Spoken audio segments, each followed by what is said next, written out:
Well, it's been a while. Chris and I have been trying to get together for an interview for quite a while. I am with Chris Fossek here in Santa Barbara. Both of us live in this beautiful, beautiful city. Chris is a guitarist. He is a flamenco Mediterranean guitarist. We're going to talk about that. His first CD, it's called Camino Cielo. He and I know what that, and everybody in Santa Barbara knows what that means. But we're going to ask Chris to explain that to the others. Who live elsewhere than Santa Barbara. This is really an amazing first, as I mentioned, first CD, Camino Cielo. Just amazing, and I guess what I'm trying to say is my mind is blown away by the level of music making that I see and hear now, listening to all these CDs from so many artists all over the country and the world, and boy, you're right up there. So I'm proud as punch that you're a Santa Barbaran. That the level of music making is where it is with here in Santa Barbara as it is all over the world and country. It's an amazing world of music out there.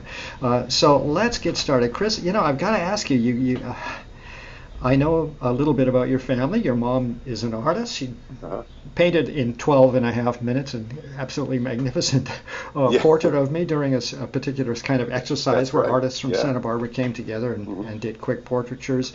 But she's an accomplished, major artist. Your dad, tell me please, because I can never, is he a physicist, a rocket scientist, what?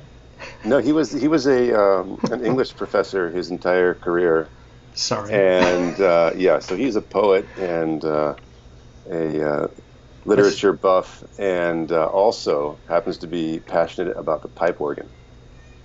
So he's very much a musician himself. But the point is somehow I got the wrong impression. There was something about astrophysics or something. But he's a raging intellectual. Can I say yes. that? Yes. Okay, good. Sure. And your mom is an absolutely brilliant, right up there.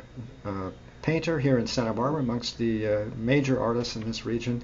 And then there you are. Now, how come? What is it? You're an only child. I think you are, right? I actually have two siblings. Holy! I got that one wrong. Surprise! we're doing for 2 minutes in, and I've got at least 3 questions wrong. So, tell me. Yeah. So I have an older brother. Yeah. Who is here in Santa Barbara as well, and he is also a very fine artist. Amazing. Line thinker. His drawings and his paintings are beautiful, but his main thing is that he's in the wine industry here. So he's also a sommelier and works at a wine bar, and so I definitely benefit from my relationship with him. And then my younger sister is also an artist, and she paints as well, and is an art history professor, and she's lives up in Santa Maria, so not too far away. Okay, so the whole point of my question, I remember vaguely that I was the freak of my own family, being a classical musician. What is it like to live in a family that is so creative, so exciting, and so on? And then segue that, please, into what was it? What gave you flamenco, Mediterranean style? What gave you the guitar? Okay. What was that about? Well, growing up, I guess the first answer to the first question is for me it was normal. They all say that. Yeah. I remember being a kid and my mom didn't have a painting studio that she could use because it was technically the family room for the family. So she would paint in the kitchen because the light is good. So I'd grow up, waking up and having breakfast and eating cereal while she's painting away and watching her mix the colors, and that was just normal to see that happening. And then I guess that's maybe what we all think of our families is just that they are what they are. So, but it was definitely fun, and of course they're very encouraging of anything that's any artistic endeavor that we chose to do. That's also very nice. And then how that segued into flamenco was really kind of strange and a surprise for me. I'd always liked what I heard and knew about flamenco growing up in Santa Barbara, but it wasn't that much. And I grew up more as a classical musician, studying piano as a young kid. And I moved to Italy eventually to study more classical music. That eventually I needed a break from that, and I moved to Spain to take some time off. And in Spain was where I discovered more flamenco and just got into it for fun as a relaxing way to play music, a little stress-free. music, and then from there I just never looked back and don't play piano anymore and just guitar. When did So guitar come up in your life, it came age-wise? up much later. So I didn't really get serious about playing, and by serious I mean really taking it on, playing guitar and definitely the style of flamenco and classical guitar until I was about 24. So Very interesting. I had a lot of catching up to do technically on the instrument, but growing up playing music was I kind of knew what I needed to do in order Yeah, to get into it. yeah. And you had So some kind of piano background. It's not as though they're yeah, identical, but they're, you know what I exactly. mean? There was a Well, and musical I'd done all the thing. theory and musicianship Yeah, classes and yeah, stuff like that. So, and I was composing a lot yeah. um, for keyboard music. And by the way, you and I talked a little bit before we started. We're both CalArts Yeah, types. that's Go figure. I Gallards. can't believe it. I had no idea all these years. So what did CalArts help you kind of get your life a little better organized or worse? You never know Well, at CalArts. maybe both. No, CalArts was a great place, and I didn't know about it until a friend of my cousin's who had gone there. I told him what I was looking to do because I moved back to California to try to get more serious about studying guitar, and he said, "Well, you got to check out CalArts." And so I said, "Okay, sounds good." I went there and met this guy who teaches there named Miroslav Tadic, who is an amazing guitar player, one of my favorite musicians, just a great, sensitive, creative player who mixes all different kinds of styles of playing, and he definitely is my mentor in that sense. Huge influence on me, and it was just not enough time to stay there, to study there. Um, but yeah, CalArts was a great experience, and I met a lot of friends that I play music with Yeah, today from there. So yeah. You mentioned earlier because the CD has some of your colleagues on it. Why don't you just kind of let's have a little overview of the people that help you that help yeah, perform with you it on this CD features Camino Cielo. Peter Slocum on saxophone, and he was in the Nice. jazz department at CalArts, which is they have a great Yeah. jazz department there. And so we met there and hung out. Didn't play a lot of music while we were at CalArts together. That's not He, interesting. I didn't do a whole lot either when I was at CalArts except play around. It was pretty crazy. Anyway, go yeah, ahead. Sorry, none of you heard that. None of you. well, Especially those people at CalArts that I owe none of that favors stuff to. happened. Yeah, nothing at all. But Um, it was an amazing, just to help get us both, get me anyway, out of a doghouse. It was an amazing free world, yeah, amazing uh, space. That's why I went there. especially in the early years of CalArts, it sounded. I mean, I heard stories about it. It sounded great, and it's I was things there. that survive. So you remember or don't. I do. I remember. Yeah, exactly. I remember Christmas urine, January 23, whatever, December 23, 24, 25. I thought it was the greatest art exhibit I'd ever seen. Go ahead. Uh-huh. Well, so Peter, we met at CalArts, became friends there, but he later, after graduating from with getting his bachelor's degree, moved to Santa Barbara. And when he moved here, we started playing a lot of gigs together all over town and in the wine country, and that's when we started forming this duo, so to speak, that we have. Hmm. Um, just it just kind of worked out great, which this mix of the flamenco style and adding in the jazz and improvisational elements to that, as well as also the Macedonian side of the Balkan side of the music that I got inspired by studying with Miroslav. So it's kind of a mix. That's why I call it the Mediterranean. It's a lot. It's heavily flamenco inspired, but also uh, Balkan, and maybe the arrangements of those are more of a jazz approach with a head melody and then improvising and going back to the head, and That's why I everything's just said. kind of mixed together. That's So kind of why I said to you a few days ago something about this is so unique. In that it's such an amazing mix of styles and persuasions and interests and colors, and yet at the same time, from an historical point of view, it's all about history, really. The Moorish influence, the Spanish flamenco influence, the Eastern gypsy, Eastern. I mean, when we finally settle down, we'll realize we're all one and the same on this uh-huh. planet of human beings. So I hope that'll happen sooner rather than later. Yeah, But so the album is very, very unique, and I want to ask you about the recording studio, because the quality of the recording of on your CD, uh-huh. the level of subtlety, the clarity, all of that stuff that I'm listening to more carefully than ever before is Uh-huh. there, and it's about this studio here in Santa Barbara, Beagle Studios. I think I remember that, or is it fairly recent? Has it been around a long? Beagle Studios in Montecito. Yeah, I don't know how long it's been around. I know that it's Emmett Sargent is the guy who it's his studio, and I think the location could be a number. He's basically the studio. As you know, we mixed ours. It wasn't planned, but up by Camino Cielo, right off the 154. So I don't know if he's still working out of that space, but he's great, and he definitely helped a lot with the mastering. The recording and the initial mixing I did right here in this it's amazing. Fine, interesting in this space. this room. That's the brilliance of making music these days, recording music these days. You can really do a lot in a small space, if you will. Well, especially something like guitar. Guitar is, and the nylon string guitar is a very quiet instrument. So as long as you have a quiet space and good microphones and you kind of know what you're after, you can get a good recording of the guitar pretty easily.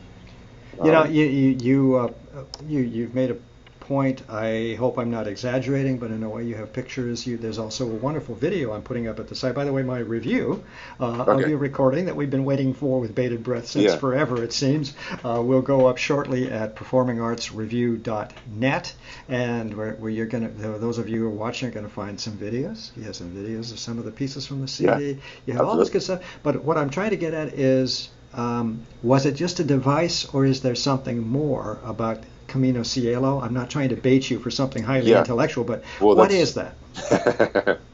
Well, it's a good question, and I think it's a bit of both, because people want names for things. You know, sometimes a piece of music is just a feeling that comes from you, and that it's hard to describe. But in order to connect with somebody, they want to have a name. You need a name, and sometimes the name, you start with the name, and that it inspires the piece.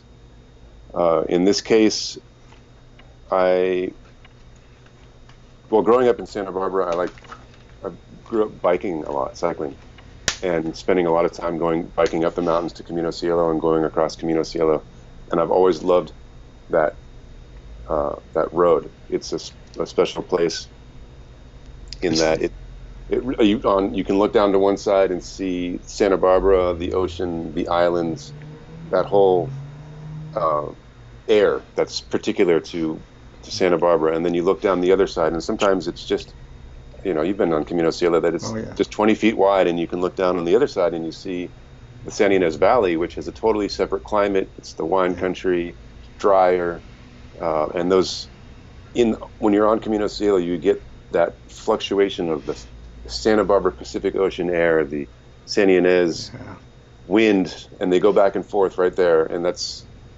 resonated a lot with the vibe and the emotion that I wanted for that particular song, which is the title track. So I named the album Camino Cielo, also because I like the sound of it, and it's a Spanish name that goes along with the style of music to some degree, and also where I'm from, and so all those components. Perfetto. Yeah. Let's talk about just a couple of tunes, because we on the CD, because you mentioned these. By the way, this is all your original music, with the exception, I suppose, of the Macedonian tunes that we've mentioned, that you then, of course, freely improvise around, presumably. Yeah. So it's a original music, lots of free improvisation. Stop me if I'm wrong. And some really beautiful stuff. But you told me earlier about Olimpico, the first track. Tell me the story of Olimpico. And by the way, the musicians that are involved in that opened the CD for you. Wonderful musicians. So the song itself on the CD features Peter Slocum on saxophone, Nate Kieser on cajon, Kai Kurosawa on bass, who is also another Calartian, and then guitar. And that song it's a pretty simple rumba, which makes it fun. So the improvisation that's happening in the album is mostly from Peter Slocum on saxophone. So I would get him in the studio and just say, play, take a couple takes, and then that was pretty much it. I mean, he's great, so he just throws it down. The stuff that I'm doing on the more of the solo pieces that are, I would say, on the CD are more improvisationally inspired compositions. So while improvising on those songs, sometimes I come across some ideas that I really liked, and then I would refine those a bit and put those on the CD. So the stuff that I'm doing isn't quite as improvised on the recordings, but those pieces, when I play them live, I'm always Sure. trying to do something a little bit different with them. Sure. So that's that aspect of it. But going back to Olimpico, that song was born when I moved back to Italy from Spain after learning that I liked flamenco. Met some really good friends in Italy that are from Huelva, Spain, that are flamenco players. Hooked up with them. They had some dancers. We were doing shows for fun. My brother, who was also living in Italy, was having an art show one day. Met an Italian rock star by the name of Biagio Antonacci, who's a great Italian pop rock star. And my brother befriended him. We all lived in the same town, Bologna. And he was having a big show in Rome in the Olympic Stadium and said, Chris, why don't you come and bring 2 of your dancers and play halfway through the concert? And I said, okay, well, what should we play? This song. At the time, it didn't have a name. It was just the rumba. And but then once it came time to name it, I thought, I'm going to name this Olimpico after the experience of playing in the Olympic Stadium for 20,000 rock star fans. The pre-show, it's you great. Probably thought, what the heck is this? What about Drunken Horse? I have to ask. I loved it. Drunken Horse. Okay, well, thank you. That's By the way, palmas. You're very good. Yeah, thanks. The palmas. It's it's in the studio you can layer them, so it's secrets. Put the lay down. Yeah, and I have the help of a friend, Hugo Aguayo, who's also another CalArts, studied with me there, guitar player. Drunken Horse is named Drunken Horse because it's inspired. Well, it's the form of that piece is a bulería, so it's very much a flamenco form, and a bulería is a fast 12-beat form. Yeah, the forms are very complicated. Yeah, rhythmically, and meter-wise, yeah. It's one of the towns in Spain that's famous for, very well known for bulerías is Huelva. Jerez de la Frontera. Okay. So Jerez de la Frontera is I believe you. Yeah, just north of Cádiz. And Jerez is famous for it's probably famous for many things, but 3 main things. I went there to visit for the bulerías. It's also famous for the sherry. Jerez sherry, and it's famous for their horses. Okay. And when you're there's something about the rhythm of the bulería that really reminds me of the sound and the rhythm of listening to a horse trot. So it's a very driving rhythm. It sounds like the hooves of a horse. And I had this idea of if a horse were drunk, it would be stumbling around, not quite so in time, but not falling over. So the time of that piece is still, it's a very strict bulería, but it kind of, the phrasing of the guitar kind of comes and stumbles through the song. And there's this idea of, the soundtrack of playing for a drunken horse or being, the legs of a drunken horse. And then there's also aspects of it that just kind of imitate the sounds that horses make, like the neigh and stuff like that. So that's why it's called the Drunken Horse. Nice. Yeah. Nice. And 2, I want to ask about because they are so intimate. From Water to Wind and Wa Habibi. I hope I'm pronouncing it properly. Yeah, Beloved. Exactly. You want to touch on those 2? Inspiration. Sure.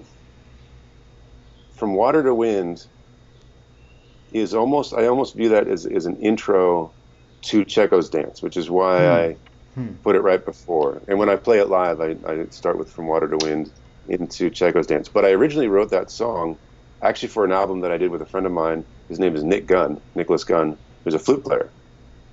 And we did a bunch of pieces together on one of his albums.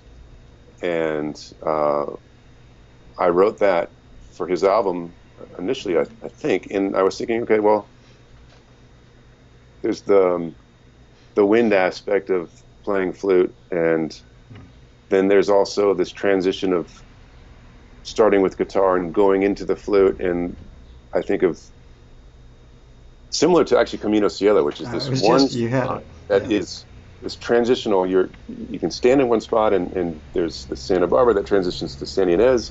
When water evaporates, the surface there is if you're underwater, you're definitely in the water. If you're above water, you're in the air or the wind. But there is that transitional spot where water becomes wind, whether it's evaporating, and that boundary that's there. But if you are right in it, maybe are you both? That's kind of the feeling that I have from water to wind. It's that moment that when does water become wind? When does guitar playing become flute? When do we transition from one phase to the next? Stop. That's the inspiration there. Stop. Okay. Mom, Dad, are you happy? You've raised a highly intelligent, brilliant musician. Go ahead. Sorry, I didn't mean to embarrass you, but not at all. But in a way, you also express what it's all about for all of us. We're not just writing tunes. We're writing narratives. We're talking about experience and so on in all forms of art of any kind. So that was brilliant. Let me just try and cool down a bit. And now what about Wah Habibi? Okay, so then Wah Habibi is goes back to also the Mediterranean vibe.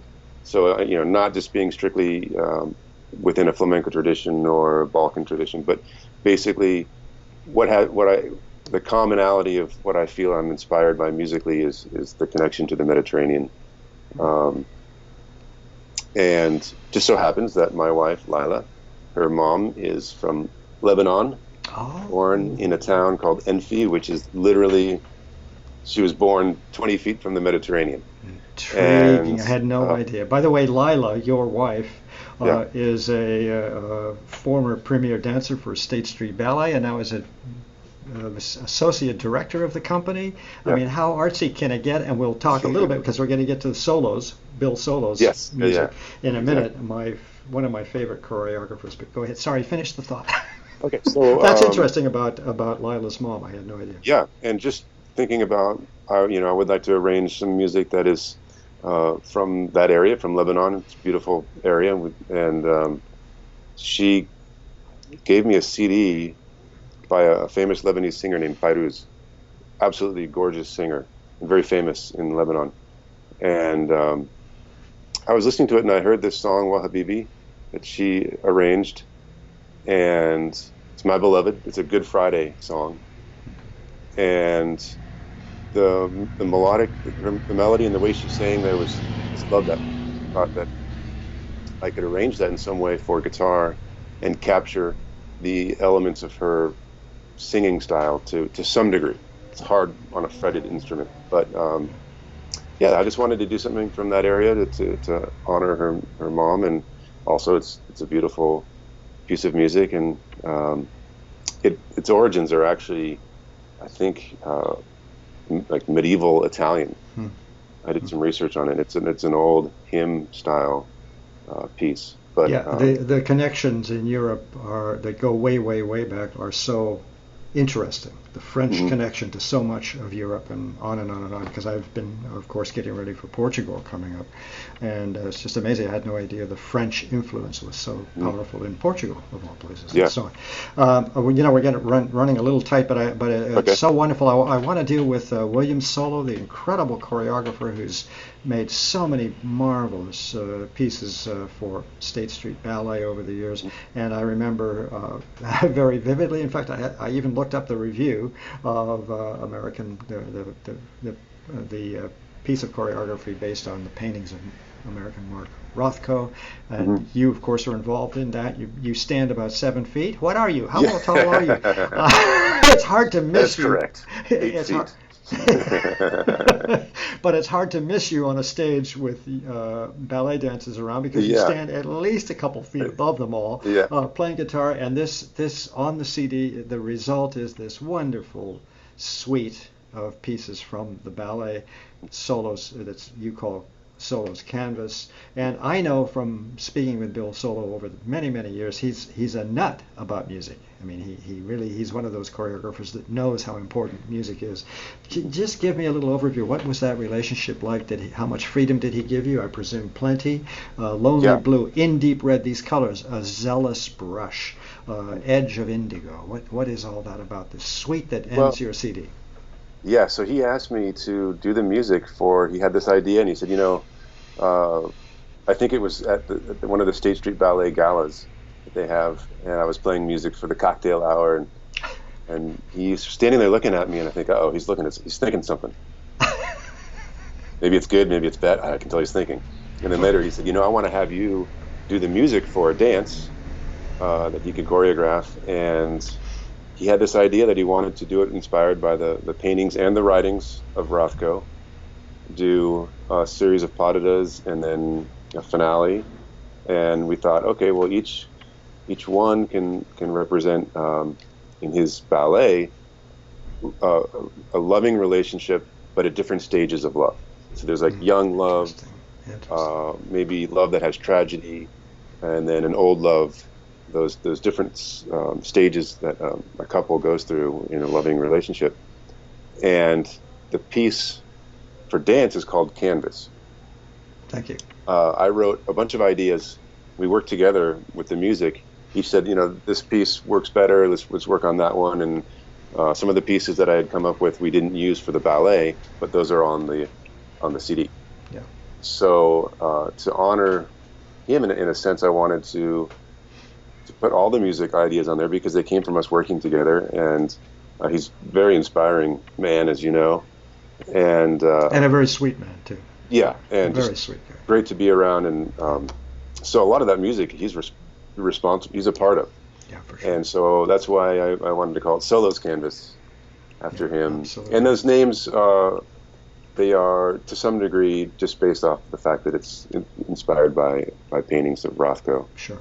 But also, like the green reflection was the one that was for the young love. So it's the green being the young, that sort of thing. Yeah. And how long have you been married to Lila? 2 years, 3 years? We just celebrated 5. 5 already? Holy God. Like that. So you know all about this stuff. Uh-huh. Well, getting started. Yeah. We're getting started anyway. Yeah, it's fabulous. Feels like it's the beginning. So. But a wonderful beginning, obviously. Absolutely, yeah, of course. Yeah, it's an incredible marriage you have. Let's see, what have I forgotten to ask you? There was one last thing. Just so everybody knows, we're running a little more, but I think it's worth it. Okay. Tell me about the life, because you are in Santa Barbara, California, a couple 100,000. We're not talking 3 million. You're clubbing around. You're doing gigs here, there, and everywhere. Just give we're mostly musicians that are watching this, but just give me an idea of how it's working for you. Well, Santa Barbara's fortunately a great place for me and what I do with the guitar, because I can get, there's a lot of people come, it's a small town, but a lot of people come here for events and a lot of places to play, a lot of parties, occasions to gig, basically. So I'm really busy here. I don't know if that would be the case in another town. Definitely not a town this size, but being close to LA is also nice. Yeah. And gives me the chance to work on my music as a living. I don't do anything else, and then I can also organize concerts as well. So, and speaking of which, I'm organizing a big concert on August 10th at the New Vic Theater. I'll plug it. Listen to that, shameless, absolutely shameless. It's going to be Chris and friends at the New Vic. Wow, on August 10th. And for those of you watching from Southern California that might want to come up, the New Vic is a magnificent theater space. Ensemble Theater's new theater, as in whatever, it's been 3 or 4 years now. Beautiful, beautiful space. It's being used a lot for music, dance, all kinds of good things. So. Yeah. Give me the dates again. August 11th? August 10th, Friday. August 10th. Sorry, One let's night. Try it again. Friday, August 10. Yeah. What time? It's 8 p.m. Okay, good. Do I ask about tickets? Too. Yeah. I don't know. I'd have to charge you extra if I ask about tickets. But anyway, it should be a treat. People can come up and have a meal and then catch this concert. And it's you and how many friends that we may have heard on the CD? I have Peter Slocum on saxophone, Nate Keyser on cajon from the album. That's 2 so far. So far, a good friend of mine, Paul Merkello, who's a very classical trumpet player. Wow. So we have a duo project together that's a bit different, and really fun, great. I can compose anything for him, and he'll play it. So it's really fun and satisfying in that sense. So he's going to be involved, and then Lila and James Folsom is another dancer with the ballet, with the come out and do a couple numbers. So Wow, huge, huge, wonderful. Chris, we're talking about your CD Camino Cielo and a million other things, and my review will be coming out very, very soon. Hang on, don't hold your breath, but it'll come out very, very soon. We got all the pictures up, all the rest of it, the videos, all the things from the album ready to go at performingartsreview.net. Great pleasure finally to be able to chat with you. Yeah. And I feel like we could chat for hours, just like no problem. I thank you very, very much for the time. Yeah, thank you. Thanks. We'll see you.